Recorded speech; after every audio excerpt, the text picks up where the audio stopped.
Hello and welcome back to Crit and Crit. I'm Sid. I'm Axion. And we are back to the world of Hogwarts for Harry Potter and the Half-Blood Prince as we continue our journey through Final Fantasy V. The end, I believe, is nigh. Pretty close. We are just doing the last few bits of dungeons and wraps-ups and getting powerful items before we head on to the last area of the game. And that should be enough to get us through the last few books. Especially if I keep getting lost.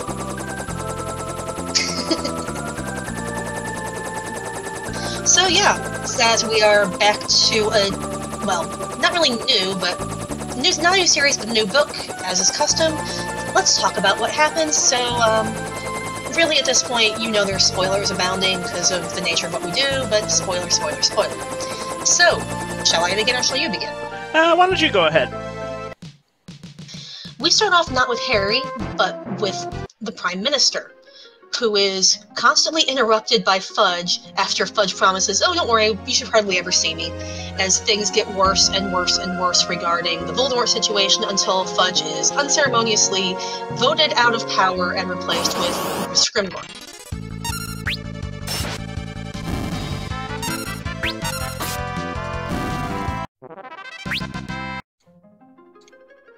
We then switch back over to Harry, who is preparing for the school year.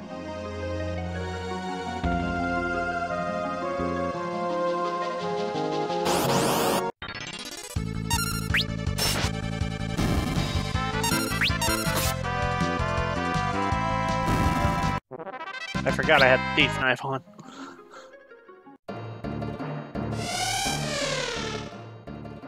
Dumbledore actually comes personally to visit Harry and check on him because Harry has not really been responding to things or believing that people want to have contact with him.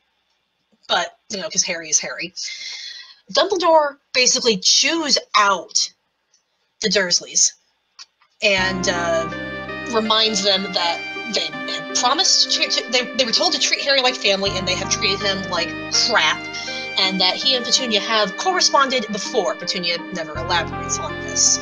And Harry is, well, then proven to be the owner of 12 Cobalt Place by having Creature appear. And things go from there.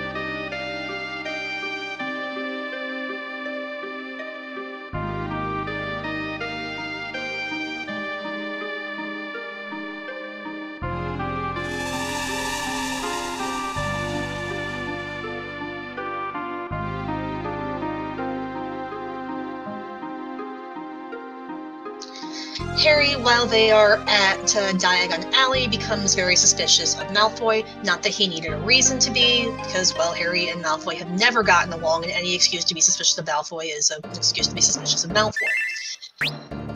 So, he becomes convinced that Malfoy is planning something. I mean, wouldn't you? Yes. We also see Fred and George's Joke Shop, and we also, I'm skipping a bit because you read the book a little bit more recently than I did. Narcissa Malfoy, with Bellatrix Lestrange, goes to visit Severus Snape and forces him to make an unbreakable vow to protect Malfoy. Yep, and to do something that Voldemort wants Malfoy to do if Malfoy can't follow through. Though they do not say what that thing is at this time, but it is the third thing that Narcissa gets Snape to agree to, and he does agree. Yep. So, we as the audience know that Malfoy is planning something. Harry doesn't really have much proof beyond circumstantial evidence, and given Harry's history with Malfoy, people are pretty quickly and justifiably inclined to dismiss it as, you two have always bickered. Pretty much, yeah. And, yeah. So, that goes on. Harry gets to be captain of the Quidditch team. Ron wants to try out. Yeah. So, yeah. So does Ginny. at that Yep. note. And Ginny is very, very good. Ron is okay, but he really only gets the position because the other would-be keeper, whose name escapes me at the moment. Cormac McLagan, I think. McLagan, yes.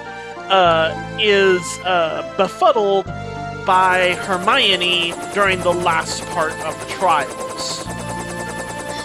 Yep. So, other things that I have glanced over. Dumbledore brings Harry to convince a retired colleague to come back to Hogwarts for the year. This is Professor Slughorn. And we quickly learn that Slughorn is very, very status-focused. So he's perhaps the first benevolent, or at least not actively malicious Slytherin we've met, which we'll talk about later. He ends up being the new potions teacher because we will discover when we get to Hogwarts that Defense Against the Dark Arts has been given to Snape. Also on the train, Harry, convinced Malfoy is up to something, puts his invisibility cloak on and goes to spy on him. He gets caught. Malfoy petrifies him, makes sure he's hidden because, well, mess around and find out. You'd think Harry would learn from this. It is Harry. He does not learn. He is quite resistant to learn. But he's able to get back to school with his bloody nose, and things go on as they should. Broken nose, actually. It just gets fixed. Right. Right. Now I remember where I'm going.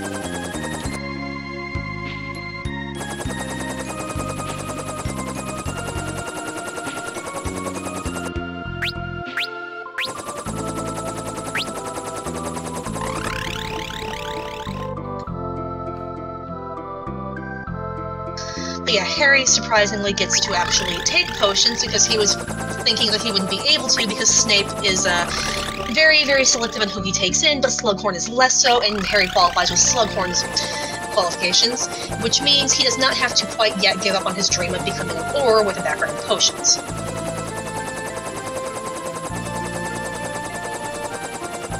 But because he was not expecting this, he does not have his potions book. So he gets to borrow one from school, which has lots of helpful notes written in it on how to make potions, and says it belongs to the Half-Blood Prince.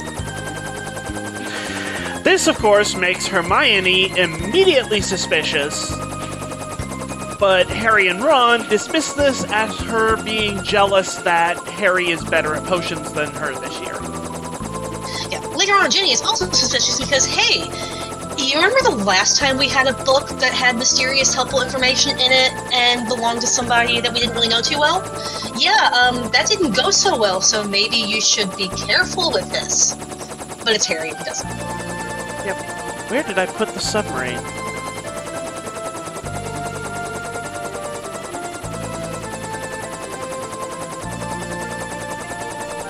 Apologies for flying around blindly for a while. I have once again misplaced where I left certain things. Whoops. Admittedly, it has been like 2.5 months since we last played this game, so... Anyway, continuing with the recap. Yeah, sorry, I'm trying to remember because, like I said, I read the book a little bit before you did because we have one copy of the book. So you read it more recently, so it's fresher for you. I'm having to trying to remember. Yep. Let's see. So we have the book. We have the... Right, I hate when that happens.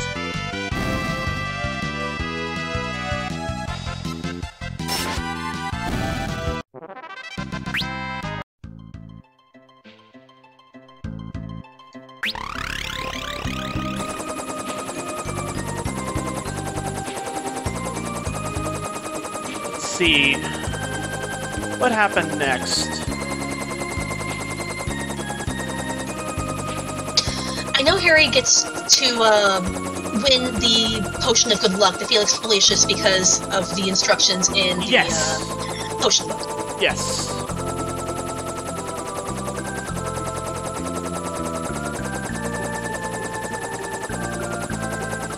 Is this it? No, that's the black chocolate.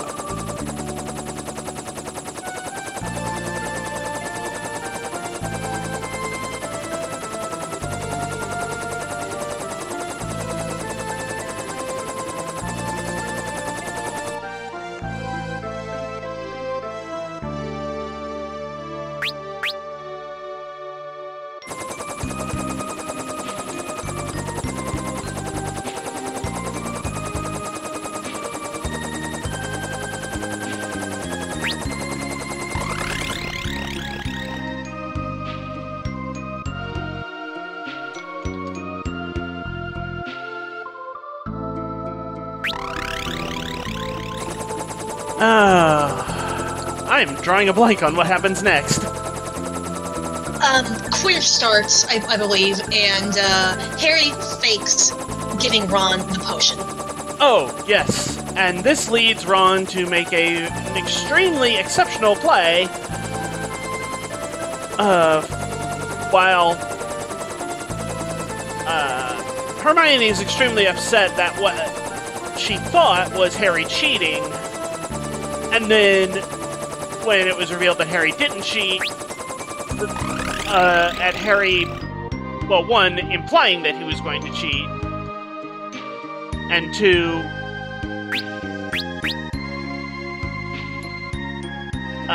abusing Ron's trust that way. This is also in the middle of Ron and Hermione, and this continues throughout the entire book, having various romantic spats, where the two of them are seeing other people, and to be blunt about it, purely for the purpose of making the other jealous. Ron partners up with Lavender. Yeah, I was trying to remember her last name. Lavender. And they are very, very public about their affections, to the point that Ron actually starts getting very tired of it and trying to avoid her. They are that one couple you have at every high school that you just like, do you do anything other than swallow each other's tongues?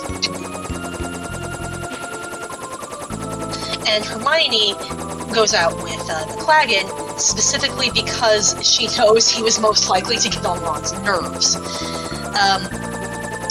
Hermione and Harry are quickly invited to Slughorn's little special club for influential and promising students, because Slughorn likes to surround himself with important people.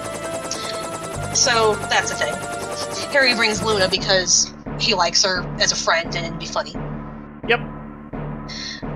Let's see what else is going on right now, because there's so much going on.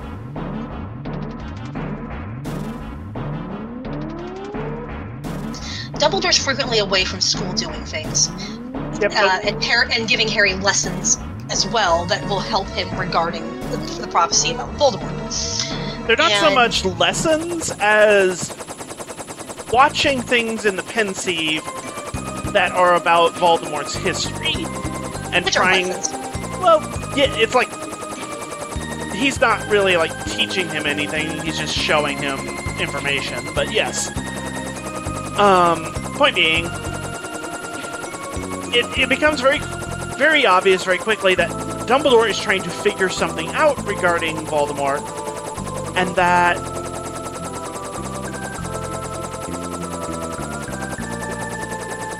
it's something in the past that's very key that he hasn't quite put his finger on.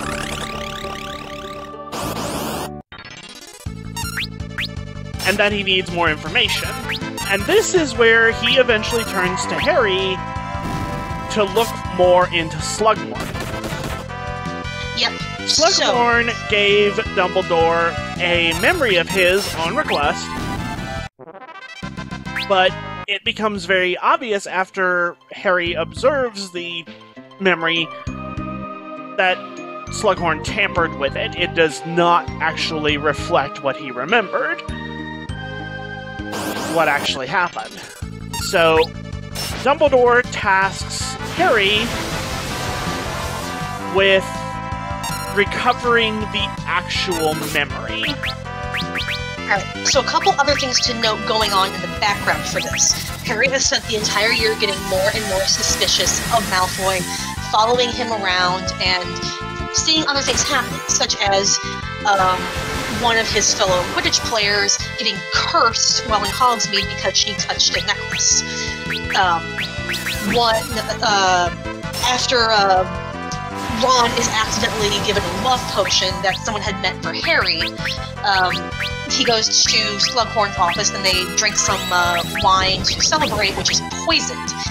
And Harry, I think, uses that slightly to his advantage, because after he saves Ron's life in front of Slughorn, he kind of uses that as a little bit of guilt, as well as the fact that he knows that his mother was one of Slughorn's favorite students, in conjunction with the Felix Felicis, to know exactly what to do to get Slughorn to give up the memory, which is revealed that he explained what Horcruxes were to Voldemort, which allowed Voldemort to research them more thoroughly and create 7 of them.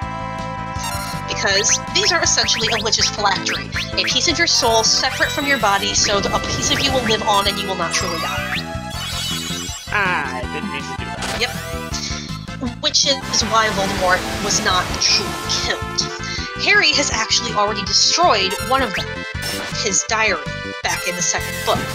Dumbledore, before the start of this book, had destroyed another, which is why his hand has been messed up the entire book. Curse Backlash. They need to find more.